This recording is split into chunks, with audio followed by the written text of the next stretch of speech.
MyDoma Studio is your complete designer toolkit. You know this, right? MyDoma makes it easy to streamline your processes, track your projects, communicate with clients, and just get organized. It is created by designers for designers, specifically to address what you need as a design business owner.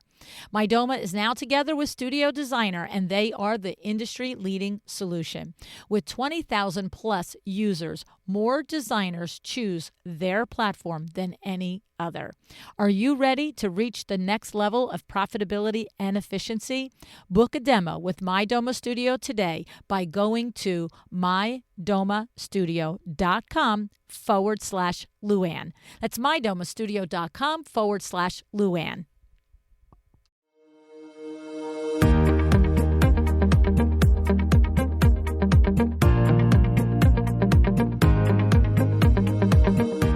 Welcome to A Well-Designed Business. My name is Luann Nigara, and I'm so glad you found this podcast. Together with my husband Vince and our partner Bill, we have grown our company WindowWorks from the ground up. So I know and I understand the challenges you face in running your interior design business.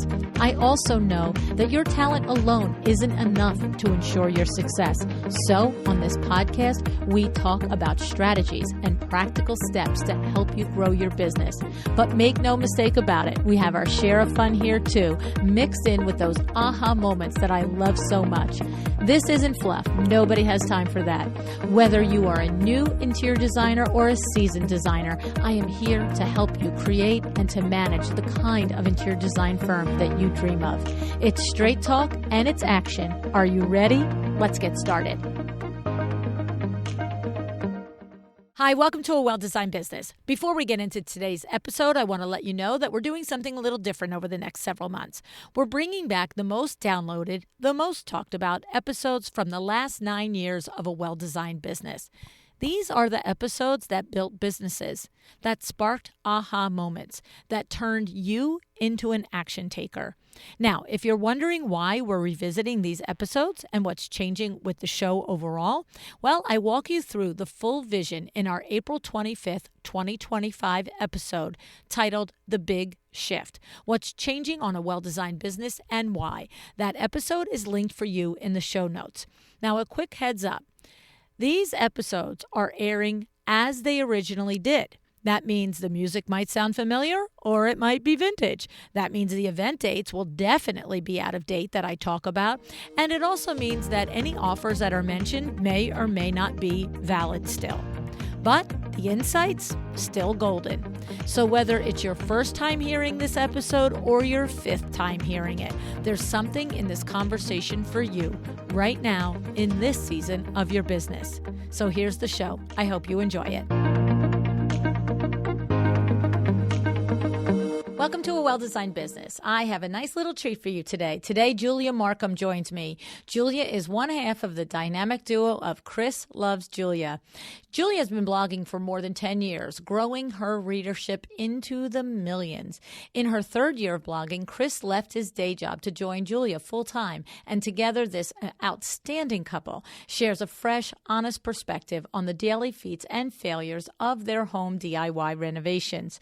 Julia shares today that they know their why and they know who they do it for. This is a critical component to your success as a business owner. Listen in as Julia tells us, people are following us to learn how to improve their space. They are looking for inspiration, tips on trends, and motivation to get it done. Julia has been named by Better Homes and Gardens as one of the top 10 DIY bloggers. You can find everything about Chris and Julia at chrislovesjulia.com. Are you too looking for inspiration and tips on design trends? Don't forget about our friends at Cravat Inc. I hope you've opened your trade account at cravat.com. There you will find all of the gorgeous fabrics, wallpapers, trims, furniture, lighting, and rugs designed by some of the best in our industry, from Tom Felicia, Sue Firestone, Jan Showers, David Phoenix, and Candace Olson, to name just a few. And don't forget, when you place your next order on any Cravat fabric, wallpaper, or trim, use the code AWDB10 at checkout, and you'll get 10% off any one purchase. So the code is AWDB10. All right. I'd love for you to take that 10% gift from Kravit and do something nice for yourself. And I want to say, if you are a design enthusiast and you want to go to Kravit.com and look at all of the wonderful fabrics, furniture, lighting, wallpaper, textiles, and trims that they have for you, you can also get connected with one of my interior designers through the Kravit network so that you can access their products for yourself. All righty. Let me introduce you to Julia.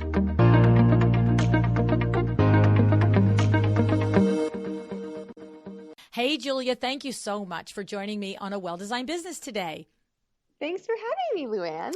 Well, I have to say, I already am in love with you from your stories. And we've just spent 20 minutes chatting, and you know, first of all, there's no secret that when you are your true self in every place that you are, that's how the success really comes. And in 20 minutes, I can see and feel and understand that you are your true self. So I just want to say it's been a delight, and we've barely gotten started. Oh my goodness. Thank you. Yes. Wow. And I also just want to tell everybody that unfortunately, Chris is not with us today. He's with Julia right now, but Chris is recuperating from pneumonia. If you follow them, you know that. And what I learned is that it's gone through their house. Their children have had it. And so I said to Julia, I'm amazed that you even kept this appointment with me with all of that on your plate and everybody's so sick. So I'm sorry that he's not going to be joining us, but I also am sending him white light and healing energy that your whole family and gets back on their feet quickly. Okay. Thank you. Thank you. Thank you. Yeah. So, all right. So Julia, literally, you are an amazing content creator. The two of you, of course, both of you together, like you said to me, you're typically joined at the hip.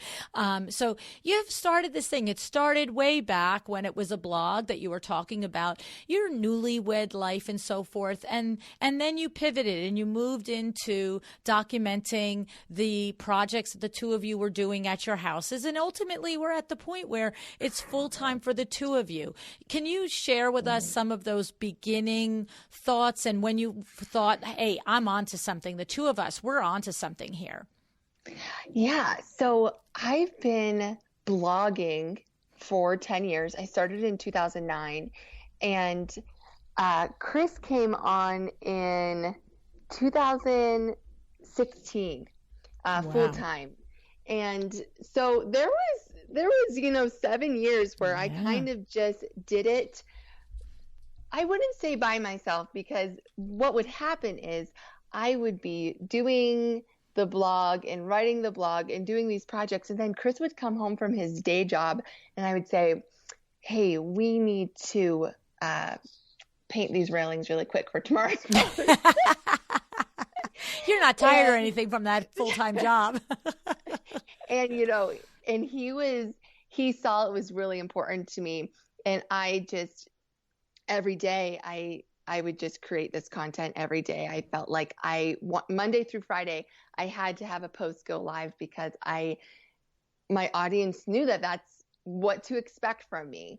I set the expectation that I was going to have a post go live on chrislovesjulia.com every morning at 4 a.m. Mountain Time. I had it scheduled. And so, after years and years of doing it, if all of a sudden there wasn't one, people would be confused. If there wasn't one for 2 days, people would probably email me. And if there wasn't one for 4 days or 5 days, people might stop showing up. Right. And so creating that expectation that we're going to be here, I'm going to be here every day, come join me, really, really helped grow the blog. And obviously, Instagram didn't exist in 2009, or did it? I think it started in 2008 or 2009, but I didn't. But it wasn't what it is now, no matter what, right? No, exactly. And so it was actually during and I had gone on Instagram, but I wasn't using it as the platform I am using it as today, not even a fraction. But it was actually when we started doing our kitchen renovation at our previous home. I believe that was 2015. Maybe 2015, that I decided. I had about 4,000 followers on Instagram, and and, over a million people reading our blog. Whoa. And I was like, how can I convert some of our audience on the blog over to this new casual platform that is Instagram? And I just decided I just made a conscious decision that I was going to make my Instagram better. And I was going to focus on Instagram while still, keeping my blog content up. And so it's interesting to figure out what content am I going to create for Instagram? And that Instagram stories didn't even exist then. So what content am I going to create for Instagram? What content am I going to create for the blog? And how am I going to differentiate those? And it was honestly as simple as making my Instagram photos better. Like that, one of the main things I did was I was going to make my Instagram photos better. Instagram's a huge visual platform, and I, at the time, was just kind of over filtering images of whatever, my kids, me in the car. It was not focused on the content I was creating on the blog. And I realized step one is figuring out why people are following you. What do people expect from you? People are not following me to see me at my sister's wedding. I wish they were. They're not. They're not following me to see me at my sister's wedding. They're not following me to see what my daughters are eating for breakfast or what I'm eating for dinner. And I know some people can get away with that on Instagram, but I always tell our students in our course that there's only one type of people that can get away with posting poor photos on Instagram, and that's celebrities. And I don't know how they get away with it.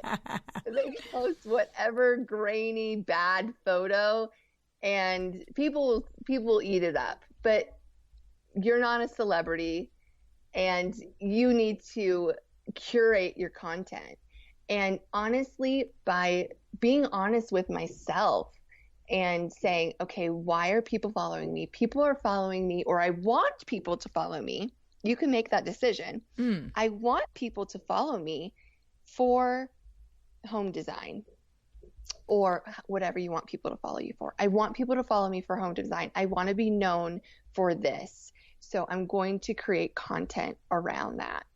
And in improving the quality of my photos, in really focusing on what kind of content I was creating, and then doing it consistently. Consistent quality content is the key here. If you can do it consistently with high quality, then people are going to come. And so I went from having 4,000 followers to 10,000 followers in about 6 weeks. Wow. And then it doubled in two more months. And, now I have about 350,000 followers, and it's been 4 years, but I think that's and it's still growing. And I think that's something that there's no cap on how many people are interested in home design or in what you're doing if they know what they can expect when they come to your page. And I also believe that as you're growing, really in Instagram, with the introduction of Instagram stories, that added a new element, because while I always now refer to my blog as kind of the encyclopedia, our website is kind of the encyclopedia of all the background information, sources, long form stories, how we got here, how we got to a project, how we did a project. Everyone, our audience now knows they can find all of that stuff on chrislovesjulia.com. And then they come to our Instagram feed for kind of the highlight reel of all the pretty pictures. And then they can follow us on Instagram story for the candid behind the scenes of the hilarious and sometimes messy ways. And also, I love Instagram stories because it's given everyone a peek into the real life. And you can show your personality so much in Instagram stories. And while people have fallen in love with your work of your feed, how can you help them get to know the person behind that work on Instagram stories? There's so many designers that I follow on Instagram now that I wish I knew them. I could spot their work anywhere. I'm like, oh, I love that. Yes, I know that person. I know their work, but I want to know their I wish I knew their personalities a little bit more. And I would never message them and tell them that, but man, I wish I could. You actually could probably.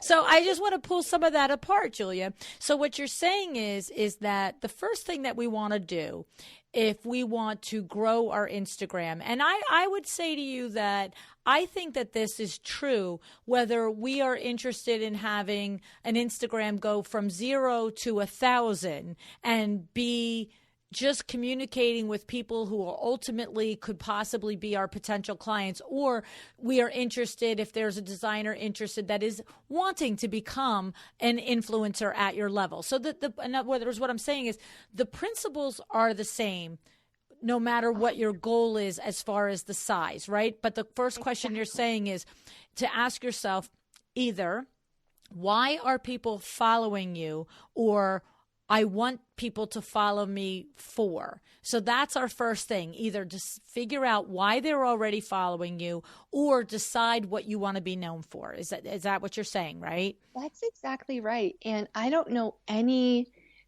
designer on Instagram that either this is going to happen. Your following is going to grow, and more people are going to get to know who you are as a designer, and you're going to get more clients. I wouldn't even say I would say your following is going to grow, and you're going to be able to increase your prices because your demand is going to go way up. Right. There is zero downside to growing your Instagram presence. Right. And so the thing is that when you say, so what was it for you? So, I mean, first of all, you said you went from 4,000 to 10,000 in 6 weeks, and then it doubled again in a few months.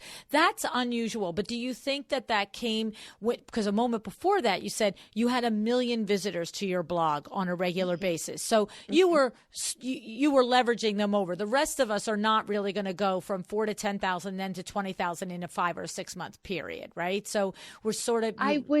I would actually, okay, so I've coached a lot of, because we're getting ready to launch our Growing Your Audience course. I have done a lot of tests with people that have started with 0 at the beginning of this year. Right now, 10 months in, one is at 13,000 and one is at 9,000. Wow. And this is starting from 0. And this is without my, help plugging them. This is following principles of just really concentrating on, I'm going to grow my Instagram following. Honestly, sometimes it's a matter of getting over the fear of what other people are going to think, whether that's your friends, family, colleagues. Oh, you want to be an influencer now? Right. Because that is a real, like I can imagine somebody thinking like that people would look at them and think, really? Like, right? Right. Yeah. It's an honest fear.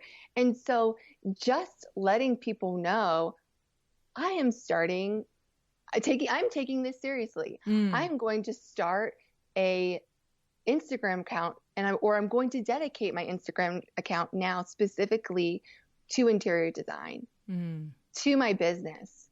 This is what it's going to be about. And that means cutting out the fluff of everything else. Right. Sorry, can't post your picnic anymore on your feed. Right. And on it, even before you hit that first 10,000 on your stories. And this was difficult for me because it was a really humbling experience to see my follower count go down once I started dedicating my account to our home design renovations. To when I did be like, oh, whatever, I'm posting this picture of me and my sisters. well, guess what? I lost 40 followers. And that was humbling to me to see, okay, these people aren't following me for that. And I'm going to have to save that for something else. It does change as you grow your following. The feed doesn't. The feed should always remain the same. But with the introduction to Instagram stories, once you have a large enough established following, then they might become a little bit more curious about what skincare you're using and all that stuff. Right. But that is not in the beginning stages at all. What the focus should be. Okay. And so that's significant that you're taking somebody now the person, those two success stories in your course aren't necessarily interior designers. They could be from any field, probably. Yes, neither of them are in the interior design field, but they're in even smaller niches, which makes me confident that this is something that can work. I have I will not say that, having a blog didn't help me gain my following at all. I think that was something, but that's also a testament to, all of those years of working. All of those years of working. Yeah, you can't negate it. I mean, that's content.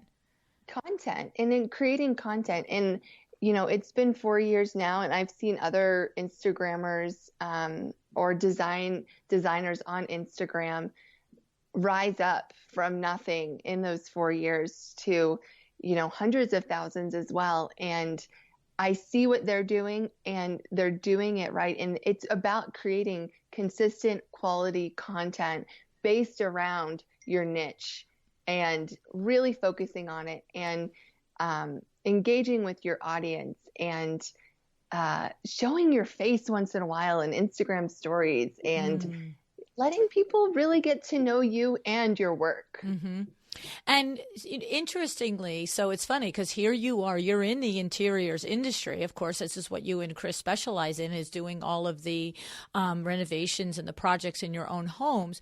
So you're one of us, right? You know what that's like. But it's interesting for me to visualize you teaching in your courses people that are not in the interiors industry, because what's funny is, as challenging, I know one of the challenges that lots of designers face is that good quality photograph, like you said, that it must be great quality. But what's interesting is their actual only challenge, for the most part, let's call the greatest challenge, is paying for that good quality photograph. But for the most part, designers have the content for good quality photographs. And where I'm going is, I can't imagine if somebody came to you and said, I don't know, I'm a lawyer and I want to grow my Instagram following. It's sort of like, well, what are we going to make these photographs at? Like, you know what I mean? At least, and by the way, I have to say, I don't know if you know JB Lieberman from #Legal.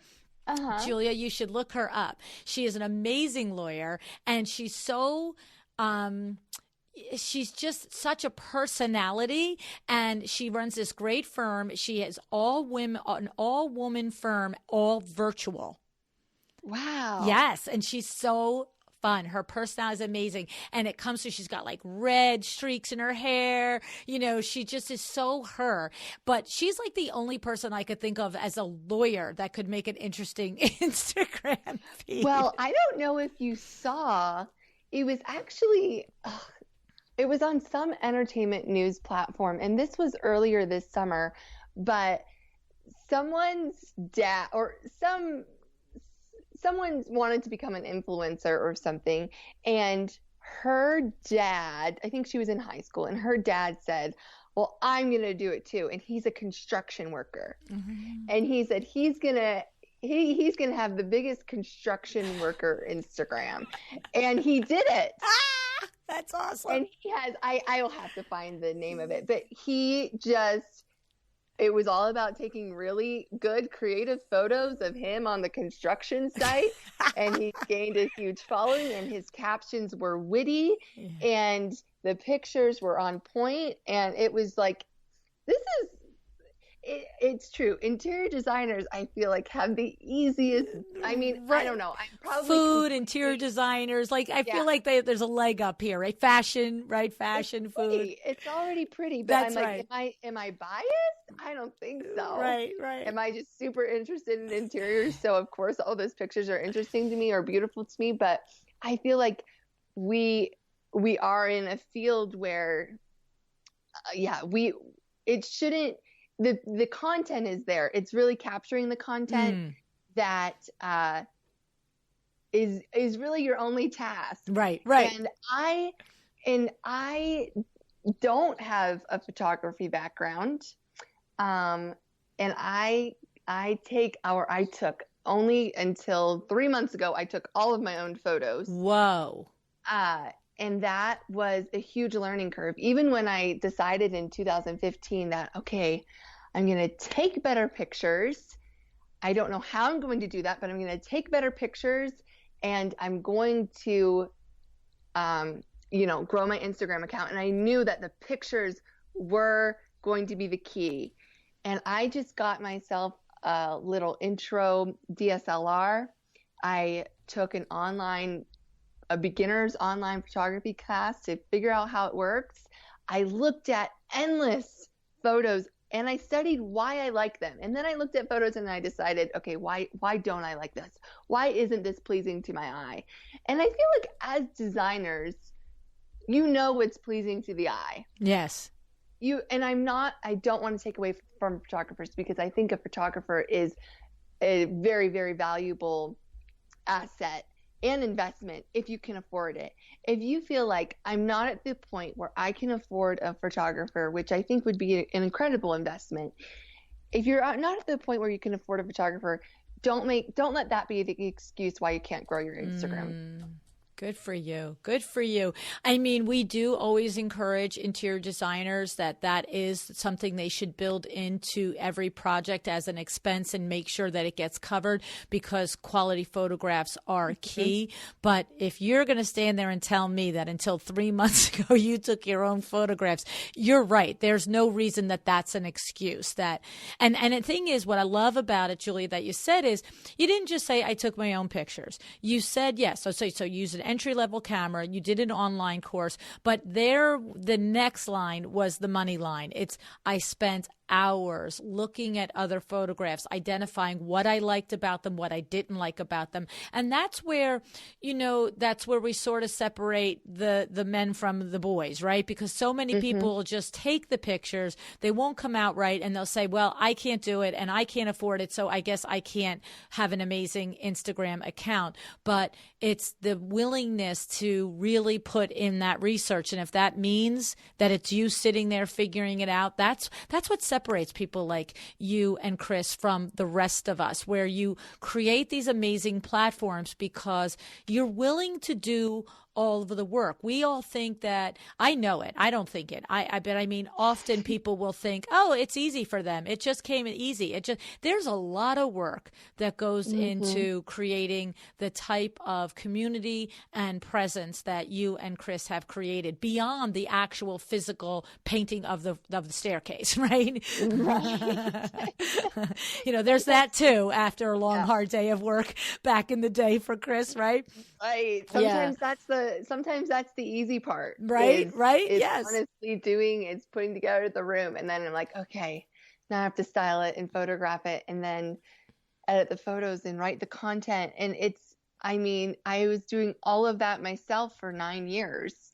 That's crazy. It wasn't until, we got to a point where I'm like, okay, I'm going to hire a photographer 3 months ago that I'm like, wow, my days are so much better. Wow, that's amazing. So I totally agree with you that investing in a photographer, but also educating that photographer on what you want, because there are so many designers that I follow on Instagram that their photography is what really, the rooms set them apart, but the photography is stylized too. And I sometimes think, I actually talked about this with a couple other of my interior design blogger friends, is like, how different would our homes look if we went to each other's houses and I photographed your house and you photographed my house?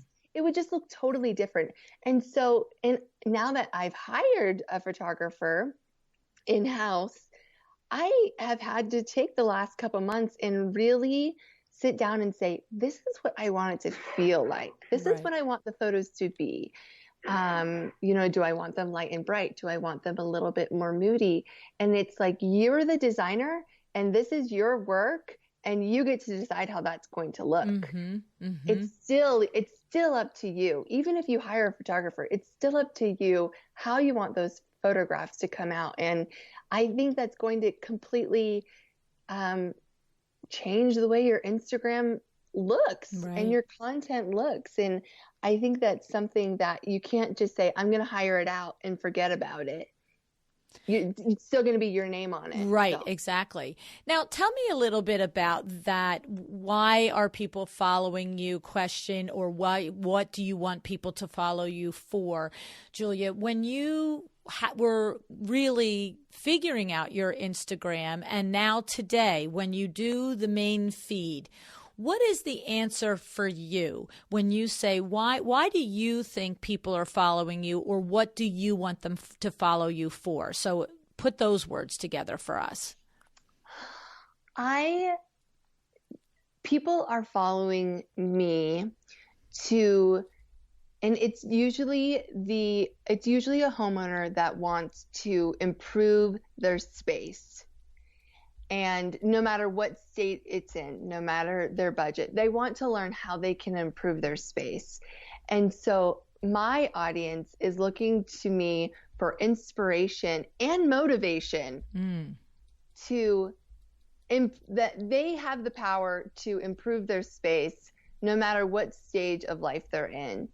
My audience has followed me from when our budget was $25 a month to improve our space.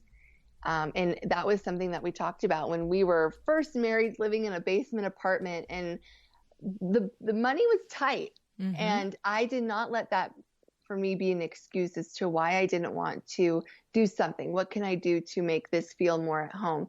To now, we have a much larger budget, and some of that budget is allotted to hiring things out, contractors, and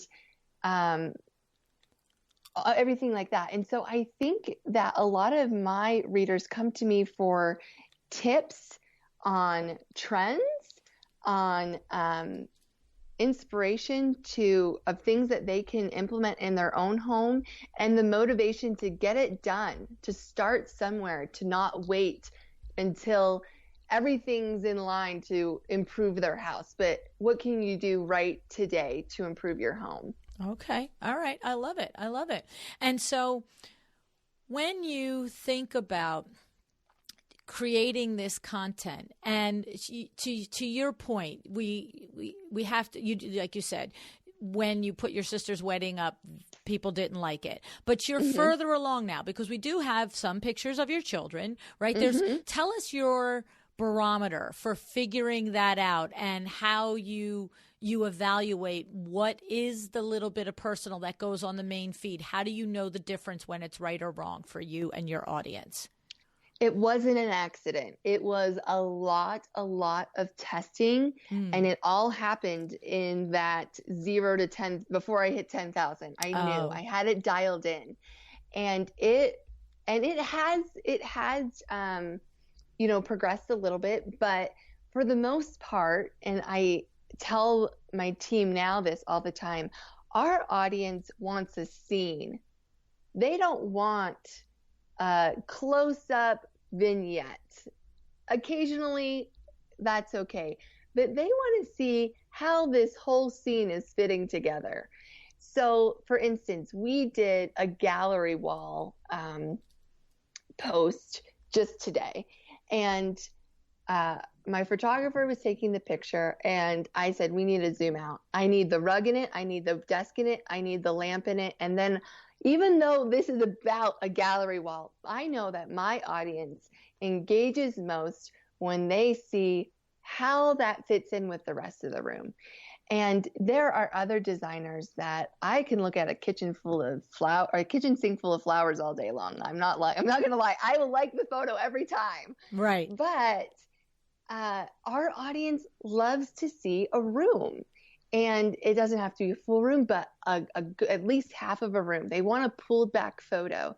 And I've noticed that I can't, if it's just a photo of myself, it doesn't do as good as a photo of me and Chris sitting in our kitchen having a candid conversation. We don't even have to be looking at the camera. Mm. And so now I've started to incorporate, and they love to see how we live. And so, but they don't want it to be posed. And so I've come now over all these years to, if I see a moment happening with one of my kids, it's never, ever them looking at the camera smiling. Okay. But it's a moment in a room, in a space, living, and it's about the room, but there's a person in it. Okay. And I know now that that's how I can incorporate my personality and my home life into the photos. And I encourage other people, designers, get yourself in the photos. Let me see you putting a vase on that table. Right. Let me see who you are and how you interact with this space. And that is something that really is going to trademark your designs. And there's so many people, like I said, that I see their rooms and I can identify their rooms, but I really want to see more of them. And so I always encourage people, when you open up your Instagram feed, you see about 9 photos, and you should be in at least one of those top 9 photos at all times. Oh, okay. At least a photo of you or some life. Right. It doesn't, if you feel camera shy, appear on your Instagram stories. That's very important. Talk us through it, or at least have someone video you as you are, meeting or going over plans or something. Let's see that behind the scenes, because it still fits into your story. But in those photos, I always try to include in the top 9 a photo of a person interacting with a space, because those photos really, really engage people. So what I'm noticing is, like, this one photo is so adorable with Polly and your dog. Yes. He's looking at her like, I see you here. You're not hiding from me. The idea is to hide, play hide and seek, right? But to your point, we're seeing the kitchen, we're seeing the rug, we're seeing the vignette of the home and of the interior that is so a part of your brand. Exactly. If I could have, if it was a photo for, there's probably another photo of this exact scene on my phone where it's just a close up of Willow, my dog, and my little girl, Polly, and it's probably closer, but that wouldn't be appropriate for my feed. I knew if I wanted to post a photo of my kitchen, which I have a dozen times before, how can I make this fresh? Mm-hmm. Let's get a human element in it. Mm-hmm. And so this is still, a perfectly cropped photo of my kitchen. I made sure the cabinets were lined up straight. I cleaned off the countertop. This is not right. This isn't casual. This is not off the cuff. This is not off the cuff. Although I didn't pose those 2 there. They were there, and I'm like, oh crap, I gotta go clean off this. And actually, you can barely see it, but there's a corn dog box on the right counter that I had to crop out because I'm like, I didn't move it, and it's in the picture. But I would never put that on my feed. So the photos of especially my kids, I don't stage them, but if they're doing something really cute in a room that I can post on my feed, I absolutely am like, okay, well, I'm going to clean off this counter really quick and quietly so they don't move. And then I'm going to step back, and I actually just took this photo with my phone. There's elements that you see every day, and it's content, and how can you use that content in a fresh way? And for me, it's, what are we doing in the kitchen today? It was a lot easier. We just moved into our house 4 months ago. And so we are very slowly renovating the entire thing. And it was a lot easier in my last house when there's, an Instagrammable picture at every turn. And now I'm working with a very select few cute corners. Right. But, like you said, interior designers have this, hopefully you have this just vault of beautiful spaces that you designed. And I had the opportunity, the Studio McGee team, before we moved from our last house, Shay McGee and her team came and they used our deck to photograph some of their summer catalog for their new things. And they styled up our deck really, really beautifully. Wow. And they photographed it and they photographed us in it. And it was so beautiful. And then guess what they did? What? They put a whole nother set of furniture in it and they photographed it again. Oh. And it was such a lesson to me. And I hope for any interior designers listening to this, you have the space. Maybe you have the photographer on hand. Maybe you're photographing a nightstand, and how can you photograph that 3 different ways? And then you have content. Right. So she already had the film crew, the studio, the photography crew, everything there. It's like a great background. Was it revealed in her thing that it was your house? Was that like a cross-pollination of you guys? Yes. Yeah. Okay. Mm-hmm. But like she has 2 sets of furniture so that she can get twice the mileage out of the expenses that go along with that, and the inconvenience to ask her friend to give up her patio for the day, right? Exactly. And so anyone listening to this, that's the difference. That's the difference. From like posting a picture to creating content. Right. Thinking about all the avenues, right? All the different ways you can maximize it. Yes. Maximize what you already have on hand. And I know that, what makes interior designers unique and what's going to help someone, hire you over someone else is your unique point of view. But what can you share with an Instagram audience? I don't think sharing 2 styled nightstands or a nightstand styled 2 or 3 different ways is going to give away all your secrets. Right. Exactly. Right. No, I love it. And it speaks to your talents. If somebody were to actually recognize that's the same nightstand, but it's styled completely differently, that's actually a plus, right? Totally. Right.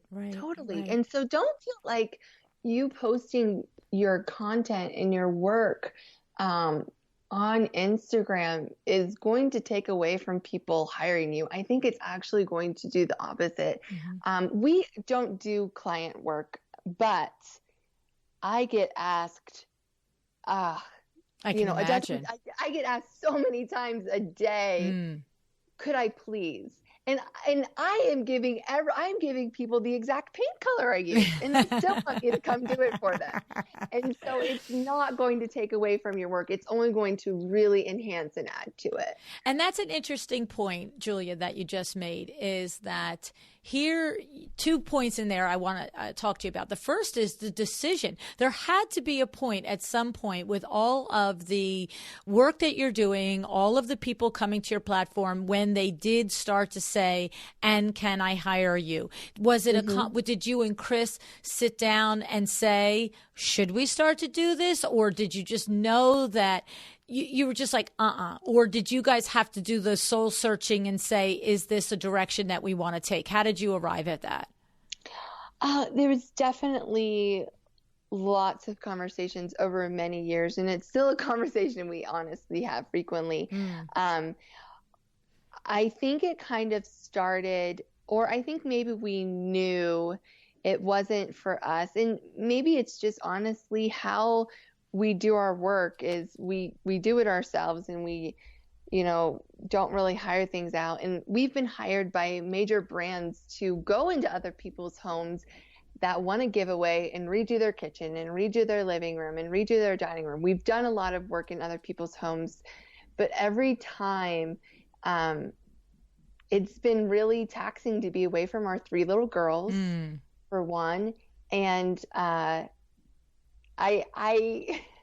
because we do all the work ourselves, that look on the client's face when they're like, oh my gosh, my house is completely torn apart. And then also playing the part of, don't worry, it's all going to come together in 3 days. I just realized for me, like I'm better at, it's better for me just to help them from a far distance. and we've had so many positive experiences after that, after the reveal, and they're crying and they love it, that I'm like, I can see why people do this. This is amazing. There are definitely things I would change. Like, I would probably not have them anywhere near the house while we're doing the work. Right. Because it has been difficult for some people to watch.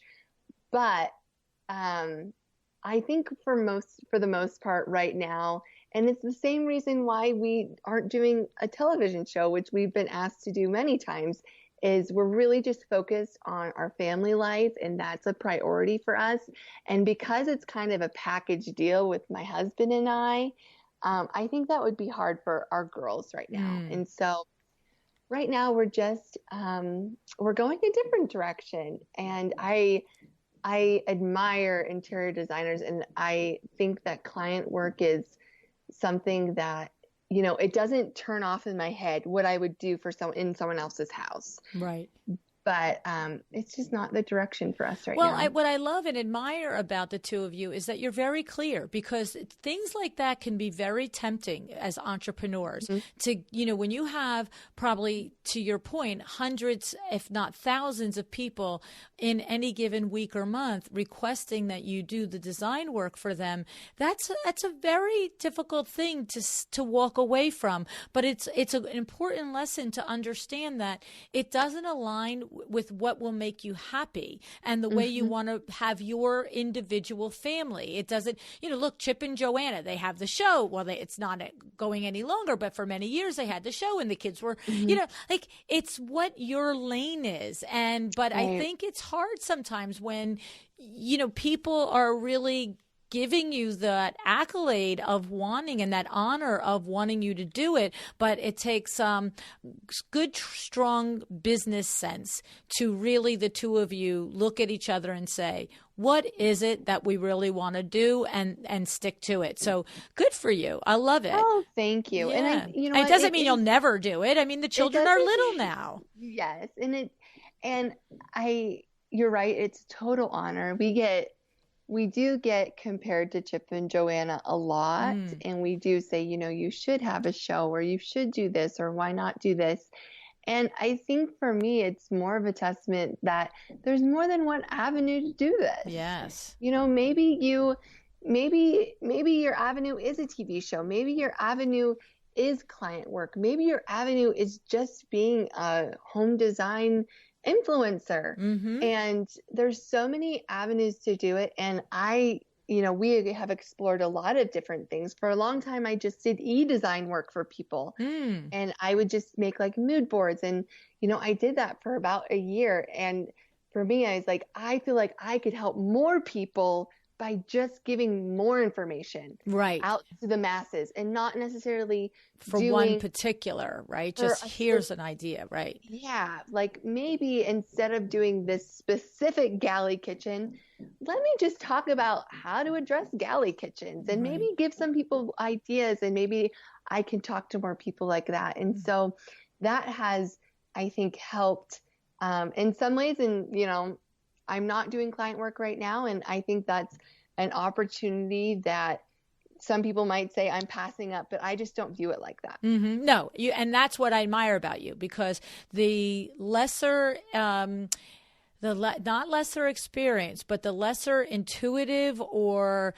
the lesser just inner strength. You need to have an inner strength as an entrepreneur. You cannot chase every shiny object, and you cannot chase any and everything that you have a talent and a capability for. You have to evaluate where are my energies and my time and my creativity best spent right now, with all things considered. It's funny because, Julia, I coach a lot of interior designers, and one of the things that I often go through with them is, where are you at? What stage of life? Do you have small children? Are they high school? Are they college? Are there no children? Whatever it is, because that informs in the conversation when I help them figure out what direction to take, because the kids are only little ones. They're only little ones. It's like, it's so trite to say, but it's so true. And for me, youngest at 31 years old, practically in a minute, I know that it's a cliche to say that it goes fast, but I know it's true. Yeah. If you hear that podcast, I haven't listened to it because I don't need to at this point. It's not where I am in my stage of life, but I heard the title once and I just thought, oh my goodness, it's called The Longest, Shortest Time. Oh, right. The title's going to make me cry. Right. I don't know because the days are so long sometimes. Like, could you please just eat your broccoli? But the years are so short. And so I admire you and Chris for deciding what's important for you and what, to still having a very big business and a very big endeavor with tons of responsibility, but that you slice it and say, this is what works for our business and our family. And just because I'm skilled and talented and people are asking for the other, I don't have to do it. So good for you. Thank you. And I really think that, a lot of times people say, especially talking about, your online presence, do I have to do it all? Do I have to do Twitter and Facebook and Instagram stories? Do I have to have a website?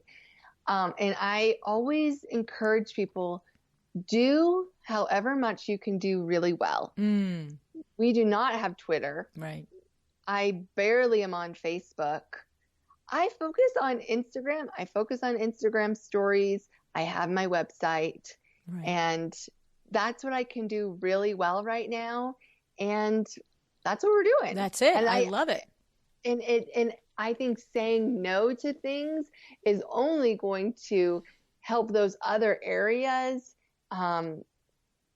You'll even do better at them. Right. You have more focus. This is your focus. Right, exactly. Right.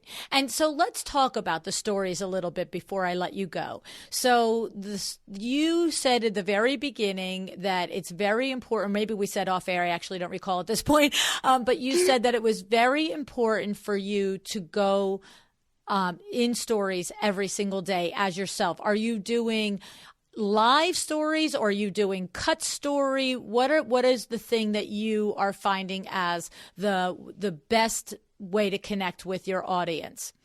So I have done a lot of tests on this, and I encourage everyone that wants to grow their Instagram stories, especially, to do testing too. But even if, let's say, we're still putting out 6 to 7 posts on our website a week.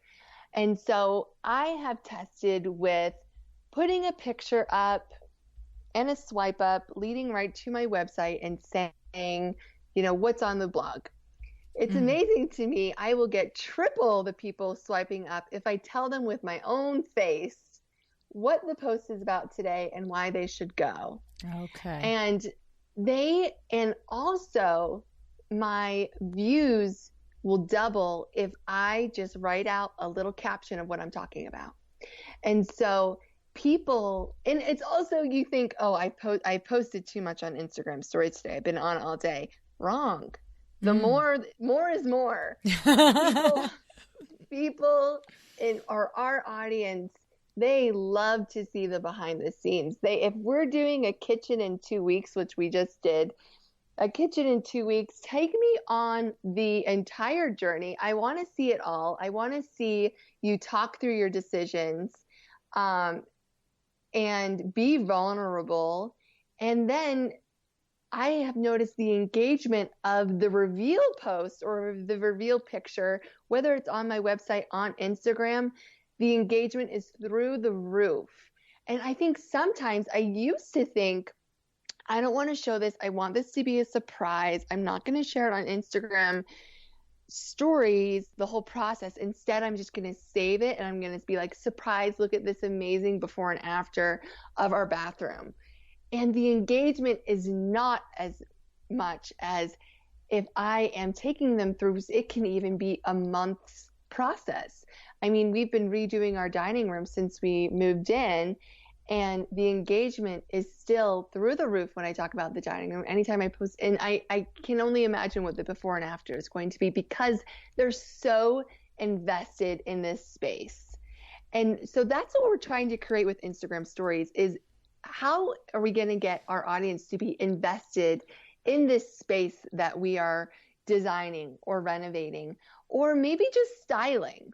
Maybe you're going into a space and you're like, okay, I'm going to restyle this, and like show the space, maybe give a tip of what you're doing while you're doing it. And then, you know, post the reveal on your Instagram feed, right, and say, hey, remember that thing I walked you through? The afters are on my feed. Everyone's going to go crazy. wow. And so Instagram stories is really just a candid, honest, vulnerable, fun, casual way to show your audience inside your brand. And maybe that is a day in the life of, you know, what it looks like, or, you know, the beginning stages of what designing a room is. Like, take some of the mystery out of it. And I see designers that are doing just that are opening the vault a little bit, that are really, really, really growing their audience. And I'm interested in what they're doing too. Interesting. And so I think that there's a lot of fear and anxiety about, in the design world, about maybe sharing too many of your secrets. But I just don't think that exists. And I also don't think that I don't see any other people in the interior design influencer, you know, stage. I don't see them as my competition. I see them as my allies. Your colleagues, yes. My colleagues. And once I made that mind shift that these people aren't my competition, we like support each other, and I love seeing what they're doing and they love seeing what I'm doing. And I, you know, love finding new people to share what, you know, these other people are doing. Is something I also love to do, is just sharing new people I find and that I think our audience will find interesting, and I share them and they go follow them, and it's a community. And I think really pushing out of your head that anyone else doing what I'm doing is my competition, and instead looking at them as colleagues and really learning from each other, is only going to, you know, what's the saying? A high tide raises all ships. Yep. Yes, That's ma'am. That's really what it is. It's the truth. There's enough for all of us. There's enough for everybody and everything. That the universe is just ever abundant, right? Exactly. I love it. So how about from a practical standpoint, Julia? So are you like, do you like, literally from a legit practical standpoint, you have a busy life, you have 3 small children, you're always doing these projects, and then there is you writing, you just said you're still putting 6 or 7 blog posts out a week. This is not, you know, this is, I know that behind the scenes. I've interviewed Shay McGee. I've interviewed Amber Lewis. I know what's happening in your world behind the scenes and how intense it is. So from a practical standpoint, do you batch? Like, do you sit there and say, okay, I'm dressed today, makeup is on, I'm doing this, let me make a story today about this, let me make a story today about this, let me make a story today about this, and then like keep it as a legitimate video and then send it and do the cut story thing and then schedule it and, you know, actually then on the day go and post it to your stories? Or are you just truly just candidly throwing the camera on and talking to us? You know, it would be a lot. Do you mind telling us that behind the scenes? Not at all, because it would be a lot more practical to batch it, wouldn't it? Oh. I actually have never scheduled my Instagram posts. I know that's like mind blowing to some people. I just don't use a scheduler. And so, well, I don't think we can schedule stories, but you certainly could. Like I'm like, my audience knows I hardly ever do live stories, right? We have stories every day, but they're static, right? And the crazy silly part about it is, Julia, is I have no problem doing a live story. I don't mind talking live. I'm not embarrassed to do it, but I struggle with, who cares what I'm doing? You know what I'm saying? I care. Right? And so the question is that sometimes I say, all right, just sit here this morning and come up with 4 topics and just have your makeup on and your hair done and do it, and then send it over to your team to cut it up and put it into stories. But I don't even do that either. And so my question is, do you, when you go to do a story, do you organize your thoughts and say, this is what I'm going to talk about? Or do you just say, I'm going to talk about the dining room today, and whatever comes out of my mouth comes out of my mouth? The latter. Mm. So, and I will say, and this started for me 2 years ago, and I work from my home, and so it's very tempting to some days not get dolled up with makeup on and Right. all that stuff. But 2 years ago, I just decided, you know what, this is part of my job. I'm This is what working I from do. home, but I am working, Right. and I get dressed and I put on my makeup most days. Right. And then I am more prepared to just talk about what's going on. Or if there's progress here, I'm more prepared or more confident, I should say, to turn on the camera. Now, there are times that I have my pimple cream on my face and it's night and I'm in my pajamas and I get a really great question in my Instagram DMs and I say, you know what, screw it. I'm going to talk about this. Okay. And I do. Okay. And I just talk about it. And so I think that my audience really loves the candid, real nature. They know that when I'm talking about something, it's really happening. And I share the messy parts too. I share when we mess up. I'm like, I really messed up that.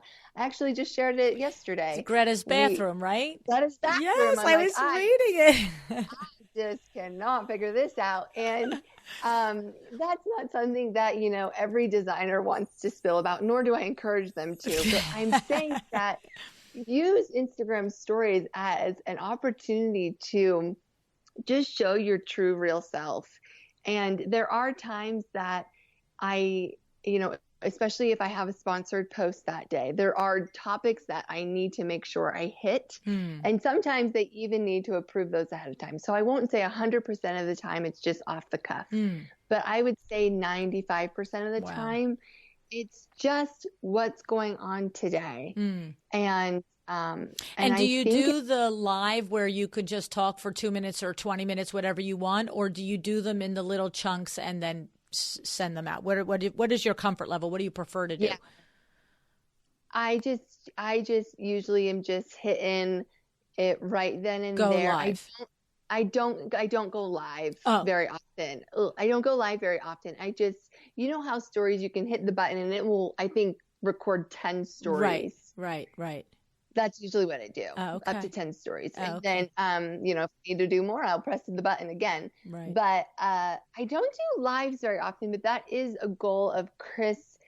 Me and Chris have really talked about how we want to go live just a set time every week because like I said, that consistency is what really drives audiences. They want to know when and what they can expect from you. And so, they know that they're going to probably get 1 or 2 Instagram posts from me a day. They know that they're going to see my face on Instagram stories. They know that they're going to get a blog post. And so now we're thinking, do we want to do an Instagram live once a week? Maybe it's a Q&A or something like that. And interesting. Something we're just thinking about. Yes. Well, I'll tell you what, you are something else. I just love it. I love you're just you guys together are awesome. And I do love to watch you live and watch your stories and stuff like that. And I did just read the whole thing about Greta's bathroom. And what was interesting was all of the advice you got on the post on your blog, all the designers coming in, and I'm sure just regular design enthusiasts saying, you should paint it this color. You should do this. You should do that. I'm thinking, whoa, we certainly have a lot of experts on our hands here, don't we? And before I pushed that live, I just said to myself, okay, this is going to be a very highly engaged, opinionated, I know I'm going to be humbled here, and that's okay. I always tell people, I'm like, I'm not a pro. I'm just a pro at creating this content. Right. That's what I'm a pro at. Right. I'm a pro at engaging people and helping them love their homes. That's what I'm a pro at. That's awesome. So it's okay for me to, hand it out every once in a while too.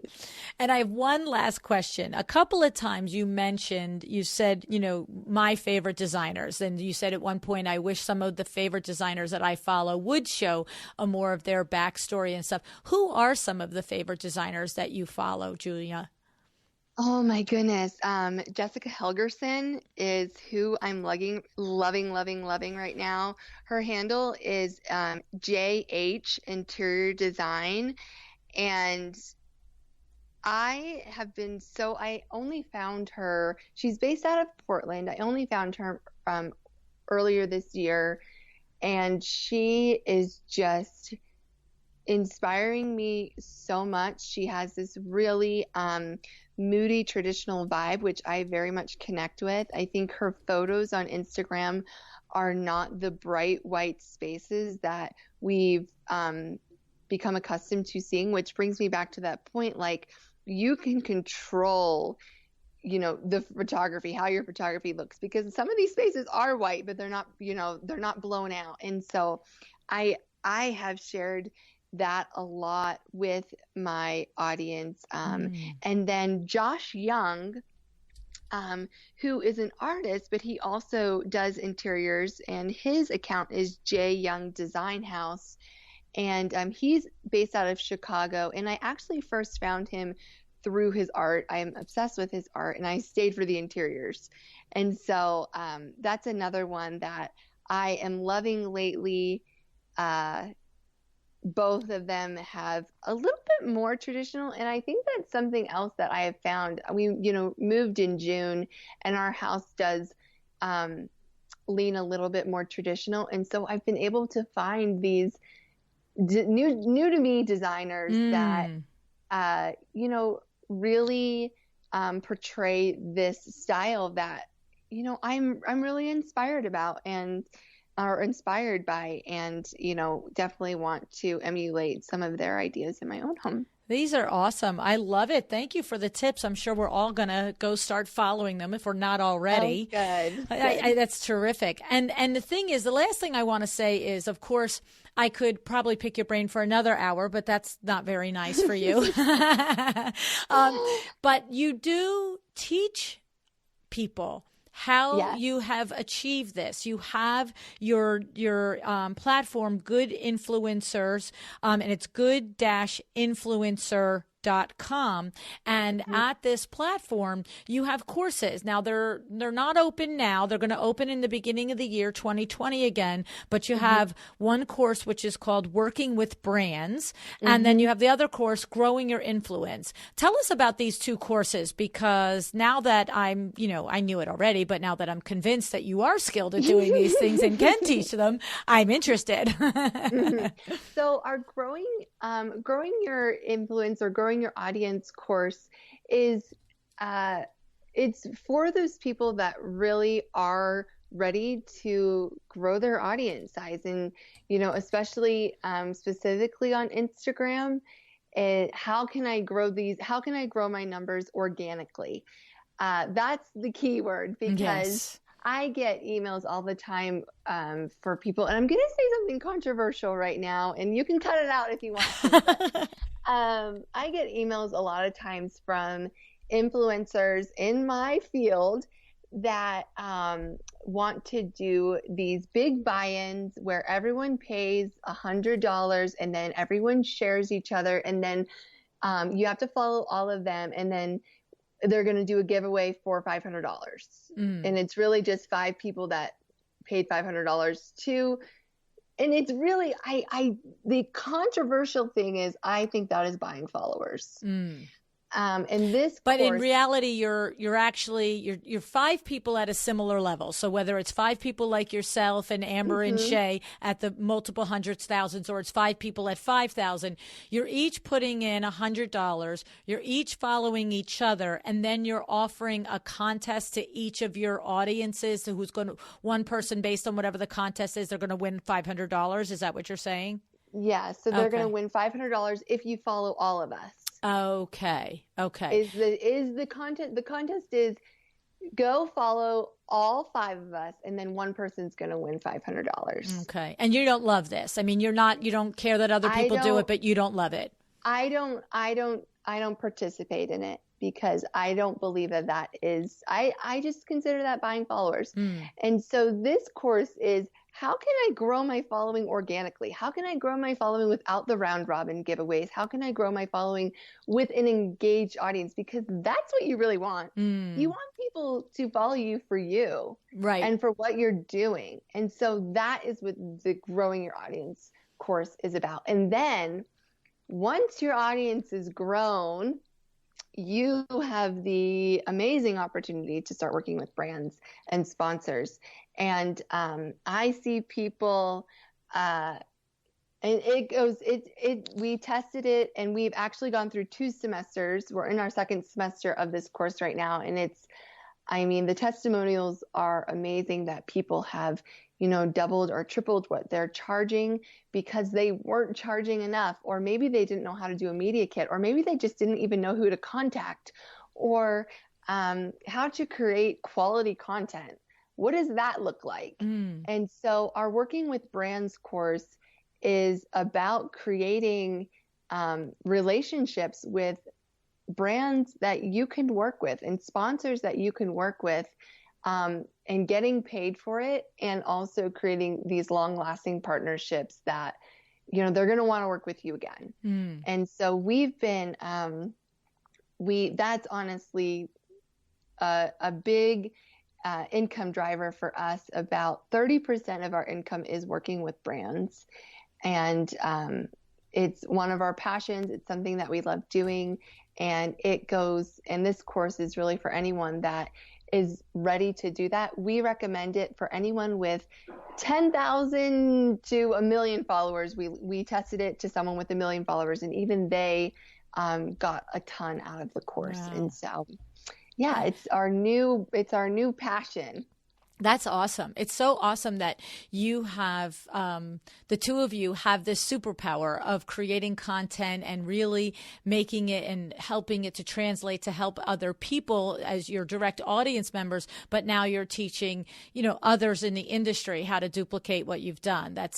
That's terrific, Julia. That actually is really, because most people want to keep it all behind the curtain. But to your point, there is enough for everybody. And if we all help each other, then we all get better. There's no, the scarcity mindset is just so, it limits us mostly, right? It limits the first really person does. It limits is us. Yes. That's excellent. And one last question about your course. Is it an online self-paced course, or is it a course that you have led by instructors or whatever? It is an online self-paced course, but Chris and I also are the instructors, and then during the course, we do Facebook Lives with the people. Oh. We have a private mastermind course that you are enrolled in once you buy the course, that we will critique your media kit. We'll help you with your Instagram caption, critique those. And so during the first 3 months after you buy the course, we are really there to help you succeed. And that's been a lot of people's favorite parts, is that, we are your mentor during those first 3 months, and you can take as long as you want. Once you buy the course, it's yours forever. Mm-hmm. But during that first 3 months, we really believe that if you see fast success, you'll be more motivated. And so we really encourage our students to let us help you through this course and let us get this ball rolling, because you've already spent so much time not earning your potential or not, reaching that. And so we, Chris and I are there every day answering questions, helping people with their pitches. In the Working with Brands course, we have a dozen real life email interactions between us and actual brands, and how we negotiated things, or how you can write a pitch email. And so it's really, really valuable information if you're ready to take the leap. That's amazing. It's funny because it never in my wildest dreams would expect the interaction with the two of you, but you did say something when you were describing it that I was like, they can't possibly be in this course. It has to be online. But that's unbelievable. Yeah. Yeah.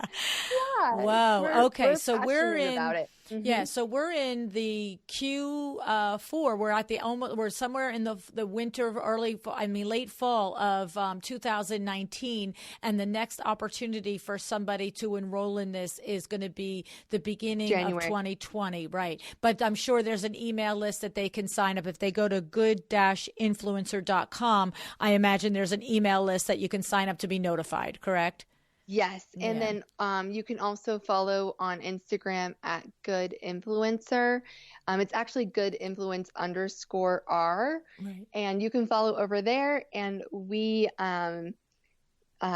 will keep you updated over there too. Amazing. Amazing. Well, Julia, you are just a love. I just enjoy talking with you so much. I'm so sorry for myself and all of my listeners that Chris was not well, but we are, as I said, hopeful and sending him white light and healing energy that him and your girls get back on their feet. I can't even imagine everybody's sick in the house with all that you have on your plate. But thank you so much, Julia, for spending your time, your energy, and your information with us today. I appreciate you having me. This was a blast. Thank you so much, Luann.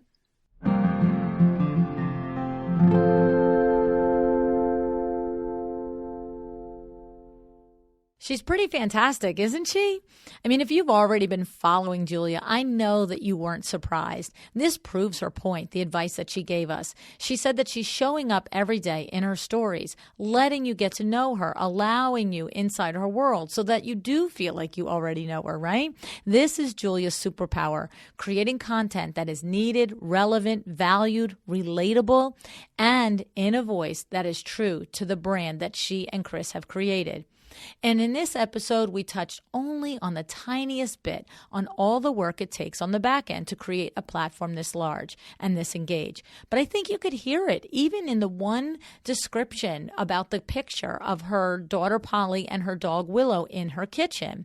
I mean, basically on one hand, it's a random picture. On the other hand, after she describes it, you can hear how it is years of testing what kind of picture does her audience relate to. And it's also not only the years of testing, but it is in that moment, recognizing it as a quote unquote Instagrammable moment, and then hurrying to quickly clear the counter, frame the shot, all before Polly and Willow move on, right? This is that combination that of the dedication that it's required, her work and her craft. You have to be willing to make it happen when it happens. And that's not always so easy. And that is the difference between people like Julia and Chris that really do go on and have the success that they have. It doesn't happen by accident, right? I just loved her advice. Ask, why are people following you? Or ask, why do you want them to follow you, right? These are the basis of your brand voice, like Nicole Heimer talks about, and of our Fred Burns only, right?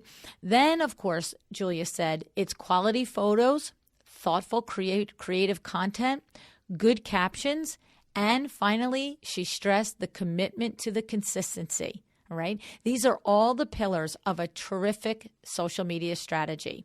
And I'll just say, it's easy to say, it's another thing to do it. Right? And how fortunate we are that she and Chris are willing to teach us how to create this strategy for ourselves. I'll give you that web address again, but before I do, I want to thank Article.com for sponsoring the show. We all know by now, Article is the place we go to for mid-century Scandinavian-inspired furniture for living rooms, dining rooms, offices, and outdoor spaces. To open your trade account, go to welldesigned.article.com today. All right. And don't forget that you still have time with Article's quick and easy delivery to place your order and have it in your client's home in time for the holidays. All right. Now, so do you want to learn all about how to grow your audience, your influence on Instagram? Or maybe like Julia said, you already have a nice size following and now it's time to leverage that to create some partnerships with some brands. Well, Chris and Julia have the two courses that you need to do exactly these things. Go to good-influencer.com good-influencer.com. All right. You'll sign up there. And then when they reopen the course in January 2020, you'll get the notice that it's ready to go. That's good-influencer.com. All right. Now, do you need to have a little chat with yourself and ask, what is my why for Instagram? Do you remember in my second book, Nicole Heimer said, in the second book, A Well-Designed Business, the Power Talk Friday Experts, Nicole Heimer said, grab a glass of wine and have an awkward first date with your brand, right? I love that line. So I'm asking you to ask yourself, what are you trying to achieve? For every firm, the answer will be different. Take WindowWorks, right? We want to be known for providing our expertise in both helping interior designers and homeowners have the very best window treatments and awnings for their projects. And we are primarily interested in being known locally only, right? For me here with the podcast, I want to reach and teach interior designers all over the world how to run a smart business, a business that fulfills you, makes you feel happy, and makes you money. Each of these requires a different strategy, which is why Julia said to start with this question. All right. And I would add, if you feel you already know the answer for your design firm, then go and see if your Instagram reflects it, right? It's important. You can't just know it and not execute it, right?